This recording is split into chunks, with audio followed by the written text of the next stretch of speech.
Very strange sounding onboard picture there. Around the outside, Barman has used his push to pass. Barman launches it over the top. Both cars down through the inside.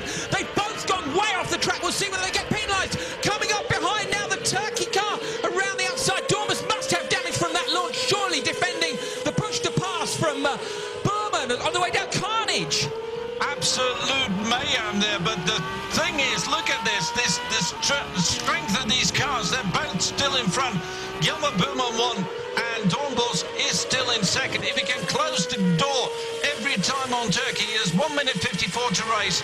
He can still be second with that kind of a shot. Are we going to see maybe the race steward saying about how the guys have left the track? We can see that Dormus' front wing is badly damaged. Dormus' front wing hanging off. We're going to see Andy Soucek apply huge pressure here in the Turkey Galatasaray car. He comes around, he's right underneath. Dormus doesn't get a good exit from the chicane. Maybe couldn't get traction.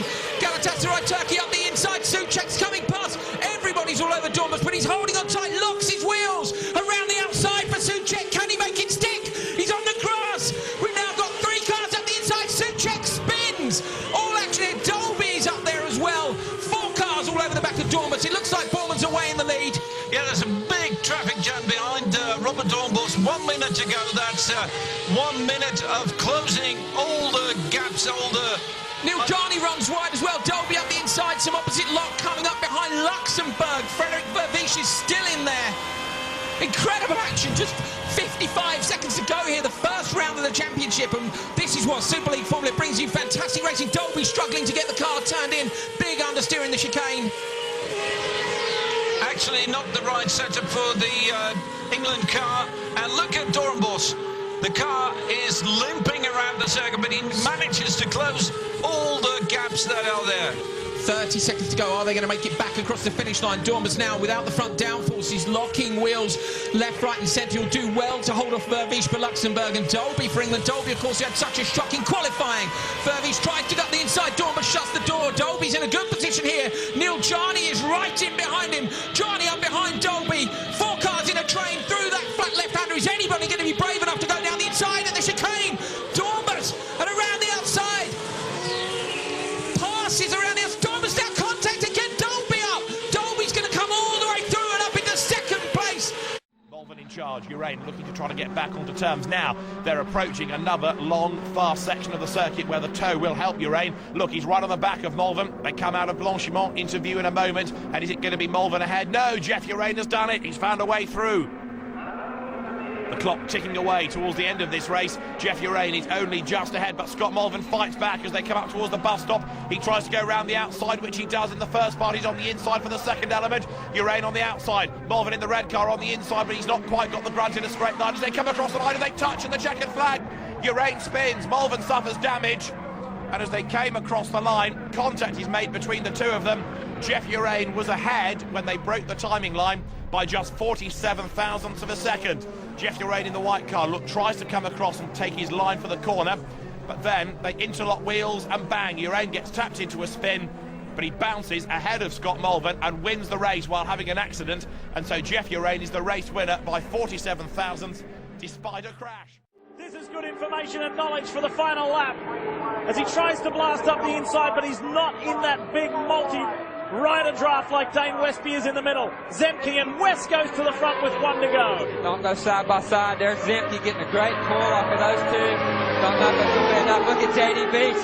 The young man, he's coming down the inside. This is going to get hairy down here. Watch the demon braking maneuvers. Dane Westby to Salvo Westby. And then up the inside is Corey West. He held the best line through there, but he's got to get out of the bus stop the best. Wow. That was intense. Everybody got through there clean. I'm afraid that he's a sitting duck out front on the 57. Here comes the number 40. Got a great toe off a lapper right there. This is going to get really close right here. JDB's got a good run back there in the back.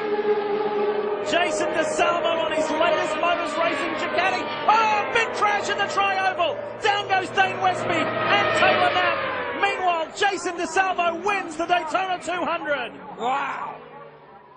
Corner corner. Now, what about the run onto the front straight away? I think Guy's got a pretty good run onto the front stretch here as they're all on their feet. We're on our feet in the commentary booth. Lucas Lowe can't watch. The Dyson boys are cheering their man on. One finger in the air, and Dennis Paul tells them there's 4.049 miles to go around Road America. And Guy Smith, this is the place where we know this car is strong. We've seen 2 passes down the hill already today on restarts, but Guy Smith can't get into position going into turn 2. This is exactly the situation we saw 1 year ago. The Muscle Milk team just ahead of Dyson Racing. This time, however, we're pretty sure they both have enough fuel. Oh, a coffer is splutter now would be disastrous for either. Turn 5 and again. He's got a draft. Is he going to look to the outside? No, Klaus Graf really late on the brakes there, downhill into turn 5. That was outstanding stuff from Klaus Graf. He didn't even defend that. He just went super late on the middle pedal. And Guy Smith now, I think his next best chance is going to be in the Canada corner, and I think that's his last chance. He's got to now just set himself up. In the meantime, Klaus Graf is driving. Oh my, look at GTC. There goes the Blinkermolen car. That's a new second place there if he can make that stick. Pumpelly moves from second to third, and that means Black Swan goes up into second place. Sean Edwards still leading in the black and red car as the BMW GT car is trying to get involved there. And look at this. Here's the leaders through the kink. And again, Smith gets a good run, almost too good a run. May have had to just lift out slightly. He's not there. He's not going to make it. It can only be traffic. And the 40 Robertson racing car is ahead of them. Will that be a factor? Oh, and Sean Edwards has been called for blocking at the end of the race. What a disaster for them. They have had no luck with the officials this weekend. Guy Smith's going to try and do the underneath manoeuvre through the final corner. There is traffic ahead. It is a long run to the pits. Oh, and Klaus Graf's got to be careful. He can't make another move. And look at this, nose to tail. They're tied together. It looks like the Aston Martin is towing the car. So be careful. Oh, that's magnificent stuff. Oh, wow. Less than 3 miles of racing continue. Outside there. Probably shouldn't count him out just yet. Yeah. Servius trying to join his teammate Hinchcliffe. All right, white flag here. All right, 1 more lap to go. Carpenter led that lap. Stick with it, buddy. You can do this. Now watch Scott Dixon as he's going to take a look to the outside. Now Franchini's out of push to passes, and Carpenter has 1 lap. Oh, that could be the difference. They go down the backstretch and race into turn number 3. Overtake. Will Ed Carpenter be able to get his first win in the Eyes on IndyCar Series? Here they come to the line, and it is Carpenter. Ed Carpenter wins. How about that? That was good stuff. He finally does it. Second place the last 2 years, and Ed Carpenter gets the victory. Oh man, what a finish.